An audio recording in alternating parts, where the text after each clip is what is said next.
morning, everyone. Today is day 3 of my 31 days of the goddess Morrigan. So, I actually wanted to have a kind of discussion this day about um, educating ourselves and getting to know our goddess. So, yesterday, I had a really good conversation with my friend on Facebook. Her name's Loris, and I asked her what her experiences were with the goddess Morrigan. She's been working with her for 3 years now, and she kind of told me her personal experiences, and I thought they were great. Um, she shared with me of how the goddess Morrigan came to her, which was really cool too. And I think everyone usually has this really amazing way that it happened, these synchronicities, everything just kind of aligned themselves very well. And I've heard some people that it was just kind of like with any deity, any divine being, that it was just very random. They approached them, they said, "Hey, I want to work with you," and then started working together. So it doesn't have to be so grand. And so for a day 3, I think it's very important to educate yourself and whoever it is that you are wanting to work with. And that means getting to know them, reading the stories, the mythology, the um, the tales and folklore about that goddess or god or divinity, so that you could kind of understand their history or her history. um, with the goddess Morgan, I've been reading a lot of folklore and mythology, and it's pretty cool. I mean, she is. I tend to work with a lot of death goddesses, which is interesting. And I guess I'm just a creature of transition, a creature of change, and of life and death, and it makes sense. It makes sense because I feel like in this life I kind of go through so many different stages.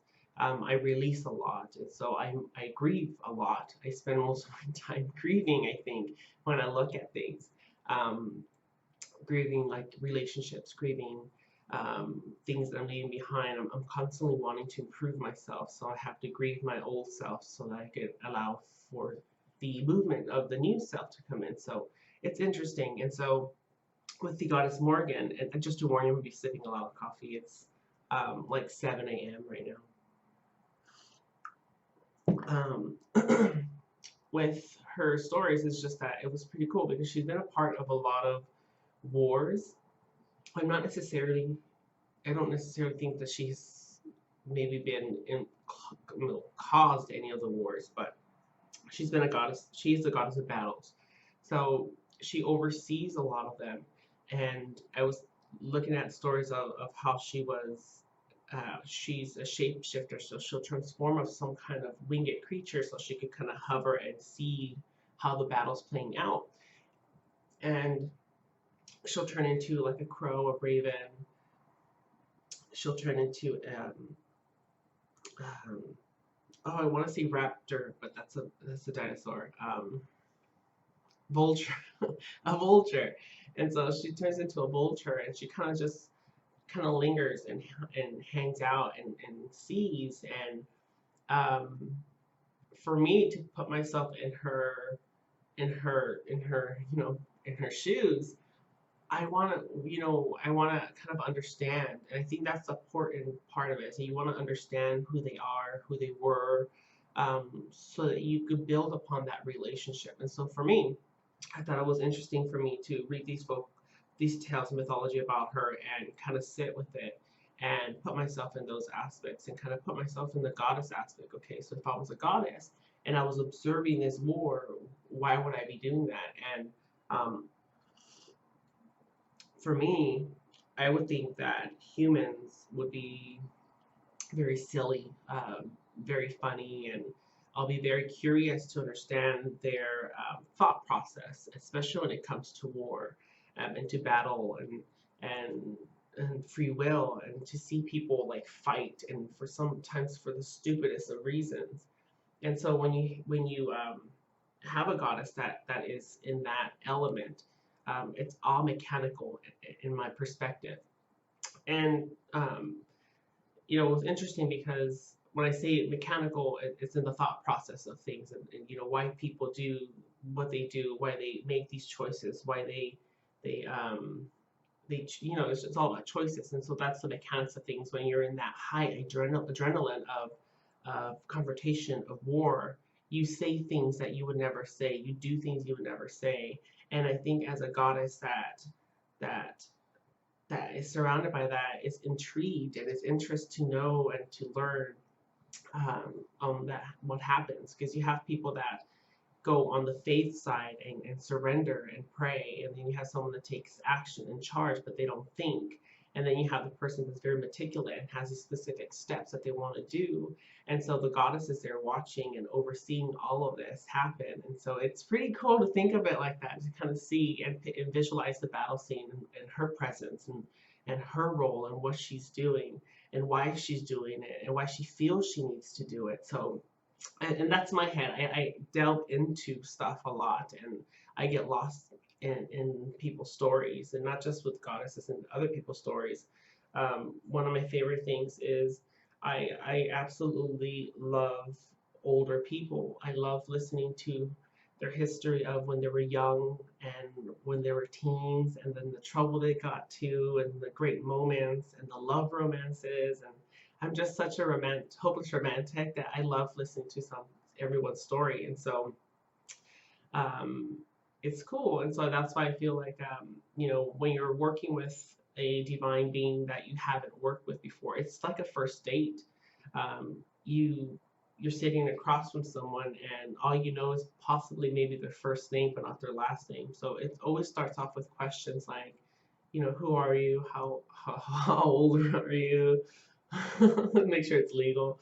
Um, and you know where the background was, what their family was like, you know what they've accomplished and stuff like that. And I think those are specific things that I need to find out about the goddess Morrigan.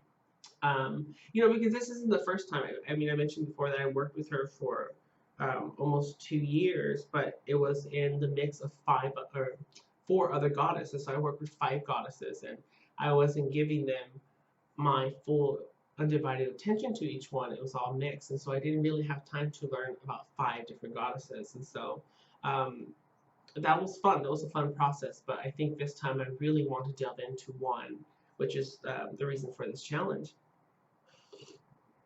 And so I was reading some stuff, and there's not a lot of information. I really wanted to watch, like, sit down, watch a documentary on YouTube, but there's a very few people speaking about her. And when I was talking to my friend Lars, she actually lives in Ireland, and so she has a very Celtic background. Um, and she was just telling me that you know, everyone has their very set ways, and they get very territorial about this specific goddess because she's very popular. And people always say like, oh, well, this is how it is, and this is how she is, and you need to treat her with respect. I mean, you need to treat everyone with respect, but I don't resonate with people telling me how things have to be. So I will never tell you how they should be or how they have to be. Everything I say, I want you to question it.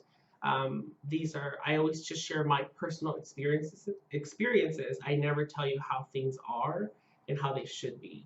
I just tell you how it has been working for me. And so um, the YouTube videos that I've seen are, some of them are really great, like the information that Lord Deligan gives out about the goddess Morrigan. She's been doing it she's been working with her for 10 plus years. I think one video I saw she was at 11 years with her. So that's a very, very um, invested relationship, and you know, she's always giving that warning, please don't, I would never want to give my truth as your truth, or that you should do this. And so, and then there's some videos that I've seen that are very like, oh, you never approach the goddess. The goddess approaches you and she calls out to you. She only has a very selective view of her brothers or her sons and her children or whatever. And I was like, that's not fair. I was like, that you can't put that stuff out there like that, because then it discourages someone from their experience. And so I always think that it's important to to view these so that you could actually, so it triggers you. So like that video triggered me because I don't resonate with that. And it's important because it's good to question those emotions as stuff happens, because I don't like that someone tells me that, oh, well, you can't work with her until she calls for you. It's like, I'm not waiting for no Hogwarts letter to come from through my window. They're like, oh, Collie wants to work with you. Oh, yeah, I'm going to ring her up right now. It's like one of those things. So, I mean, if you feel guided, if you feel called to work with somebody, work with someone. Do that first invite, tweak them. It's always good. Like when I ever wanted to work with any of the goddesses that I have worked with, the first things I do is I like to view images of them, and I like to see what they look like, and what that artwork does to me, because art is very influential in my practice. And so if I get emotional from looking at a piece, then I go to the next step, and I read a little bit of their history. It's just kind of like a story or something. And then when I get really like inspired, it's like, oh my God, like when I get inspired to draw them, that's when I know that I'm into them. I'm really digging them. And so I always find it then beneficial to just ask them, hey, my name's Eric Silvermoon. I've been kind of surrounded by your energy lately. I want to kind of invite you into my practice, and I'm gonna do a meditation. I really like your presence if you're there. I want to see if we're a good pair, and just ask for a sign. I mean, it's that simple. You don't have to complicate things. And so with the goddess Morgan, and this time when I asked her that I really wanted to get more in depth with her, it was ridiculous how things just kind of synchronized, and I went with what I was given. And the other day when I found this crow feather, to be honest, I don't know if it's a crow feather, but it feels like it. And I actually put it in my book of shadows, so I'll show it to you. I thought it was really cool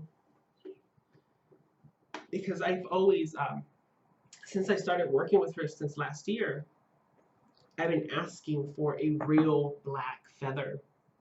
And I will look everywhere, everywhere, like, oh, where's my black feather? And I was like, Goddess Morgan, I really want to work with you. Please give me a sign, give me a black feather.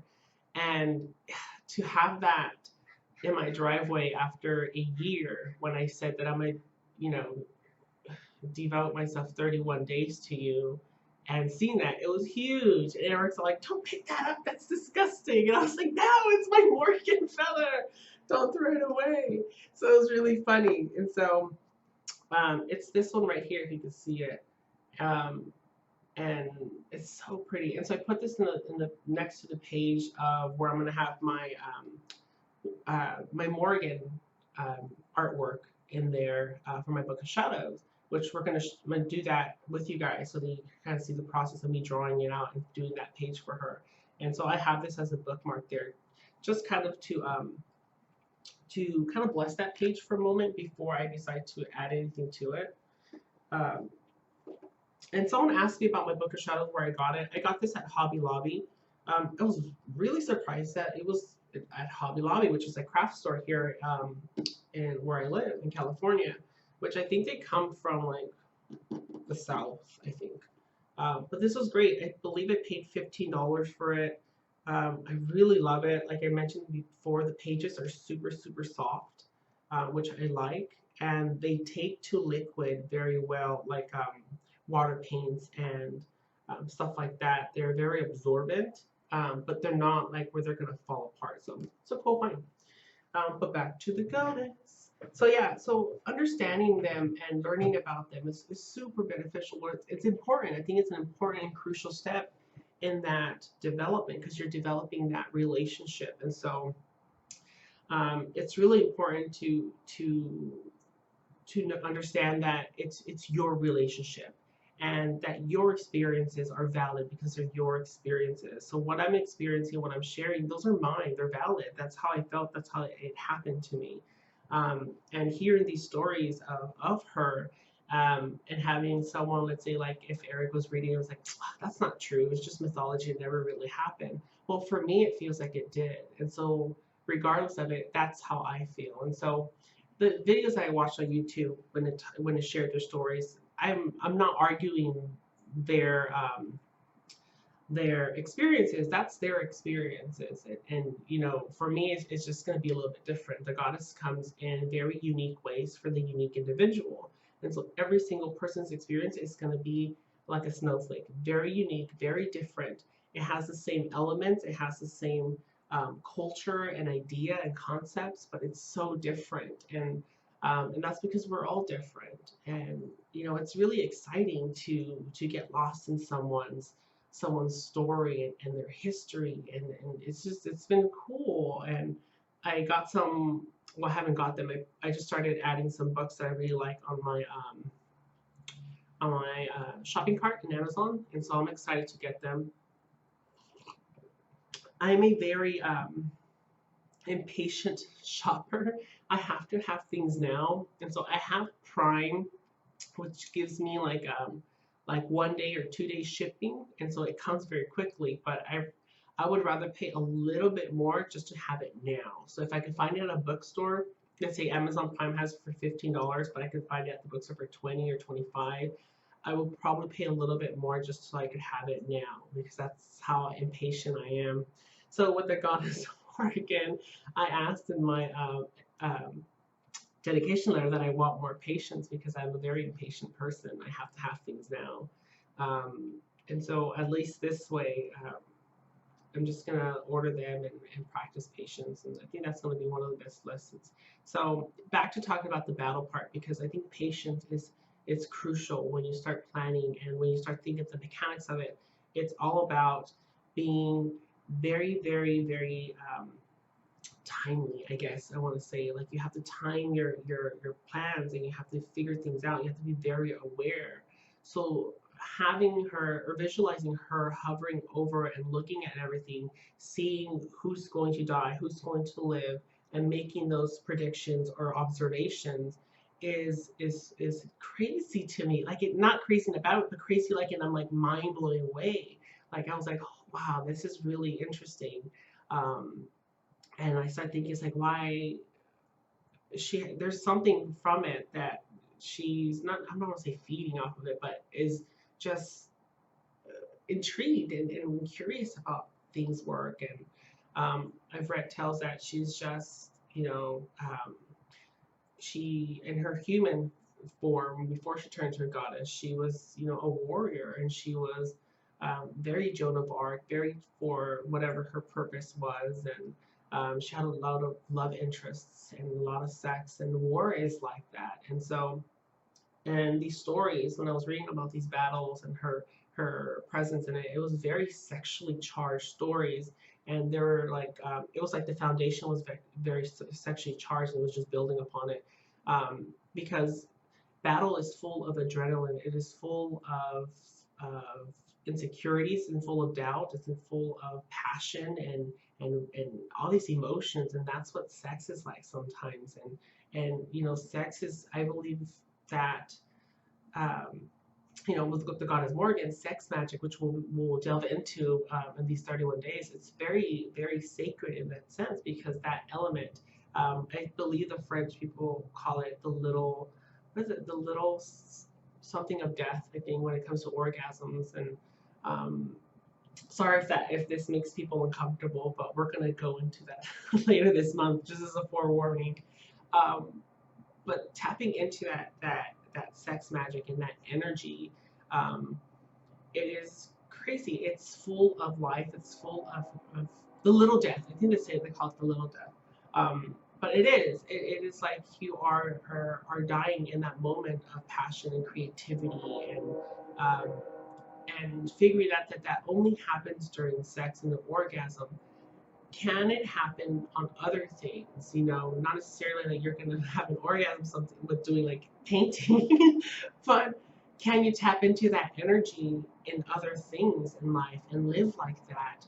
Um, and that very creative, very, you know, it's really hard to describe it, but um, that's just kind of where my head's at right now with learning everything and reading the stories and questioning everything, because I don't like taking someone else's truths right off the bat as my own. I have to sit with it. Like when something really like mind-blowingly, I just hear something that really is amazing, I have to sit with it and have to sit with it and think about it and just be like, wow, that was really profound. Why? Like, why did I think that was so amazing?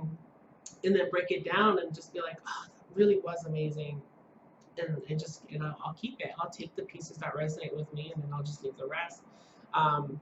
Because before, the moment I would hear someone, like in the videos that they have on YouTube with Morgan, if I heard something that I just didn't like, I would stop watching it. But I would just make a side note, I don't resonate with that, but I'll keep hearing it because there's always some kind of nugget of wisdom that you're just supposed to listen to. You weren't supposed to listen to the whole thing, but you're supposed to take something from it. And so I would love to hear more people's stories about the Morgan and put them on YouTube if they feel called for, because there's not a lot. And I'm a visual person. I'd rather watch a movie or a documentary than read. I mean, I love reading, but I'd rather see it and hear it um, uh, than read it and that kind of reading process. And so, but yeah, so day 3 will be perfect because we did the dedication letter, we did the altar setup, and now it's time to know our goddess and to understand her. Um, and to kind of just see how we're going to work, and through those stories and understanding and questioning things, um, see how take notice of how you feel and your thought processes and the things that are triggered, and how those stories make you feel, because that's how you're going to know that it's going to be a good pair. So if you get excited and inspired by the stories and you get just these amazing feelings from it, then you know that you're resonating with them and you're aligning with these stories, and so they're here for a purpose, and you're and her are here for a purpose. You're syncing up together for your journey. Um, like I mentioned before, and one of my, I think I do it when you sign my newsletter, you get something for free. It's my How to Connect to Your Spiritual Guides. And I mentioned on there that it's almost like a spirit. You're the main bus driver of your spiritual highway, and there's spiritual stop signs or little bus stops where you pick up spiritual tribes, and then some get off. Some are only meant to go with you for a little moment to teach you something or to witness something in their growth, and others are there for the whole entire journey of that life. And um, it's interesting to think about that when it's time for someone to work, they just get on your bus and stay with you, teach you the lessons, and hopefully they they learn what we both needed to learn, and then they move on, or they stay with you for the whole thing. And I think the goddess Morrigan, as I'm learning about it, I don't think I want her to get off that bus. I'm really taking the energy, and I feel a little bit more focused and inspired, and kind of at home. And so it's interesting to think about that, because I've always resonated. I've always felt like Xena for me. And I'm such a Xena nerd, but that time period and that area, New Zealand, Ireland, stuff like that, England for me really resonated. I grew up with the English culture. Um, my older brother, the one that passed away, he raised me with my, when it came to things growing up, and so we watched all kinds of European shows, and we hardly ever watched anything American. And I grew up with speaking in an English accent, and so now I read and I talk in my head in an English accent because it helps me understand more. And there's only one other person that does that, which is Flora Peterson. She reads also in an English, like a British accent, and it helps her. So it's funny because I don't run into people that do that. So yeah, I mean, I know that I'm rambling back and forth, but I think it's really good to question things, to understand who they are, um, and just kind of delve into it, get lost for a little bit, and just kind of do it. And as I'm reading, I'm seeing that the goddess Morgan, she is a shapeshifter. She has so much that I didn't realize that I've been working with her for a really long time. When it came to the fairy realm, she's seen as the queen goddess. When I'm working with my ancestors and I'm working with those have passed, she's seen as the phantom queen. And like my skin tingles thinking of how long her presence has been in my life, and I have not known it, but I wasn't meant to know it. I wasn't meant to understand it till now as an adult, when I'm ready to take on these challenges and I'm ready to sacrifice a little bit more than I would when I was younger. So it's interesting how things kind of line up, and that, at least for me, things always seem to line up at the perfect divine moment. And so I thought that was cool. And so I hope you guys enjoyed this day 3 ramble. So for those of you that have been doing this challenge with me and doing these daily activities, it's too early, people. Go ahead and research some stuff. See how much you don't necessarily have to buy books. I'm very fortunate that I have a job that pays me very well. And I'm able to purchase things. And I think by the time I'm in Los Angeles when I move, I won't have that money. So I'm enjoying it now before it ends, because I have to look for a new job. But yeah, research. There's a lot of stuff online, even if you can't find any YouTube videos. I mean, there's a lot of good text, and so I think that was really cool. On my For the subscribers of my newsletter, I'm doing these little private little unlisted videos. I'm actually going to share one of her stories. I'm going to read one because I thought it was really cool. So if I'm going to put a link to my website, so you kind of subscribe if you want to get those listed little videos, those little raw little things. If you're interested, I post them on every Sunday. I send a newsletter out. But so yeah, so I just want to have a little morning chat with you guys, and kind of let you know what I'm going to be doing the rest of the day. I'm going to be doing just reading different stories. And since it's Saturday, which I usually post a Saturday video, I'm going to do another video that has nothing to do with the challenge. I think it might be a craft because I'm feeling very crafty. So I'm going to do that later today. So thank you guys so much. And I've enjoyed seeing and hearing your stories and working with the goddess Morrigan and working with other goddesses. I know some of you have actually been called to work with Hel and Kali, which are death goddesses. So it's just in that energy, you guys. It's the time of season as we're transitioning with Samhain, when we really want to leave our old selves behind and pick up the new, 2.0 version of ourselves. And it's just in the energy, and I think it's powerful for a death goddess to either want to call to work with us, or that we are feeling called to work with them. It's cool. So yeah, awesome. All right, guys, blessed be.